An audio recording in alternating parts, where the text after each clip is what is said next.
আসুৱে বাতিল কৰিলে citizenship amendment act বিৰোধী প্ৰতিবাদ 9 মাৰ্চৰ পৰিৱৰ্তে এতিয়া 10 মাৰ্চত সাব্যস্ত কৰা হ'ব সিটিজেনশিপ এমেন্ডমেন্ট এক্ট বিৰোধী প্ৰতিবাদ সবিশেষ জনাবলৈ চেষ্টা কৰিম এই মুহূৰ্তত আসুৰ 9 মাৰ্চৰ সিটিজেনশিপ এমেন্ডমেন্ট এক্ট বিৰোধী প্ৰতিবাদ বাতিল কৰা হৈছে সিটিজেনশিপ এমেন্ডমেন্ট এক্ট বিৰোধী প্ৰতিবাদ আসুৰ তৰফৰ পৰা 9 মাৰ্চৰ পৰিৱৰ্তে এতিয়া 10 মাৰ্চত ৰূপায়ণ কৰিব প্ৰতিবাদী কাৰ্যসূচী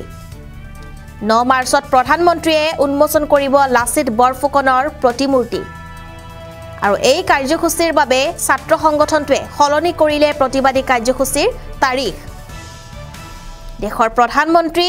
নৰেন্দ্ৰ মোদীৰ অসম ভ্ৰমণৰ প্ৰতি লক্ষ্য ৰাখি আসুৱে গ্ৰহণ কৰিছিল সিটিজেনশিপ এমেন্ডমেন্ট এক্ট বিৰোধী প্ৰতিবাদী কাৰ্যসূচী কিন্তু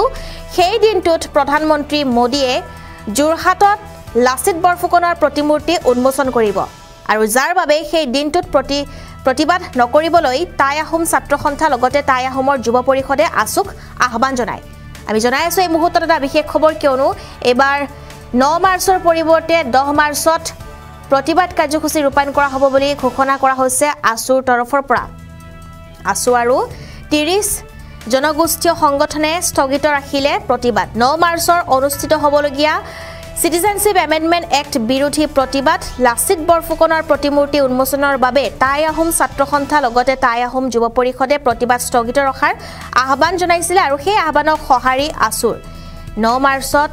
অনুষ্ঠিত হ'বলগীয়া কা বিৰোধী প্ৰতিবাদ স্থগিত ৰাখিছে আসুৱে আৰু 30 জনগোষ্ঠীয় সংগঠনে লাচিত বৰফুকনৰ প্ৰতিমূৰ্তি উন্মোচনৰ বাবে টাই আহোম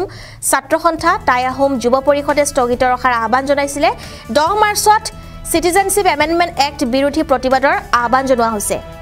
এক ডাঙৰ খবৰ জনাইছো এই মুহূৰ্তত কিয়নো 9 মাৰ্চত যেহেতু প্ৰতিবাদ হ'ব বুলি হুংকাৰ দিয়া হৈছিল আৰু সেই প্ৰতিবাদৰ দিন এতিয়া সলনি কৰা হৈছে আৰু এবাৰ 10 মাৰ্চত অনুষ্ঠিত হ'ব এই 10 মাৰ্চত প্ৰতিবাদ সাব্যস্ত কৰা হ'ব বুলি জানিব পৰা গৈছে আৰু আসুৰ এয়া সিদ্ধান্ত দেখিবলৈ পোৱা গৈছে এক ডাঙৰ খবৰ জনাইছো এই মুহূৰ্তত আসুৰ 9 মাৰ্চৰ কা বিৰোধী প্ৰতিবাদ বাতিল তাৰ পৰিৱৰ্তে 10 মাৰ্চত প্ৰতিখন জিলাৰ সদৰত হ'ব 12 ঘণ্টীয়া অনশন কাৰ্যসূচী 12 ঘণ্টা অনশন কাৰ্যসূচী ৰূপায়ণ কৰা হ'ব আৰু এবাৰ আসুৰ এয়া এক সিদ্ধান্ত দেখিবলৈ পোৱা গৈছে যেহেতু আসুৱে এবাৰ প্ৰতিবাদৰ দিন সলনি কৰিছে আসুৰ কা বিৰোধী প্ৰতিবাদ এবাৰ বাতিল কৰা হৈছে আসুৰ 9 মাৰ্চৰ কা বিৰোধী প্ৰতিবাদ বাতিল কৰা হৈছে 9 মাৰ্চৰ পৰিৱৰ্তে 10 মাৰ্চত ৰূপায়ণ কৰিব প্ৰতিবাদী কাৰ্যসূচী 9 মাৰ্চত প্ৰধানমন্ত্ৰীয়ে উন্মোচন কৰিব লাচিত বৰফুকনৰ প্ৰতিমূৰ্তি আৰু এই কাৰ্যসূচীৰ বাবে ছাত্ৰ সংগঠনটোৱে সলনি কৰিছে প্ৰতিবাদী কাৰ্যসূচীৰ তাৰিখ মোদীৰ অসম ভ্ৰমণৰ প্ৰতি লক্ষ্য ৰাখি আসুৱে গ্ৰহণ কৰিছিল এই সিদ্ধান্ত আৰু কা বিৰোধী প্ৰতিবাদী কাৰ্যসূচী তেওঁলোকে গ্ৰহণ কৰিছিল কিন্তু উক্ত দিনটোত মোদীয়ে যোৰহাটত লাচিত বৰফুকনৰ প্ৰতিমূৰ্তি উন্মোচন কৰিব যাৰ বাবে উক্ত দিনটোত প্ৰতিবাদ নকৰিবলৈ টাই আহোম ছাত্ৰ সন্থা লগতে টাই আহোমৰ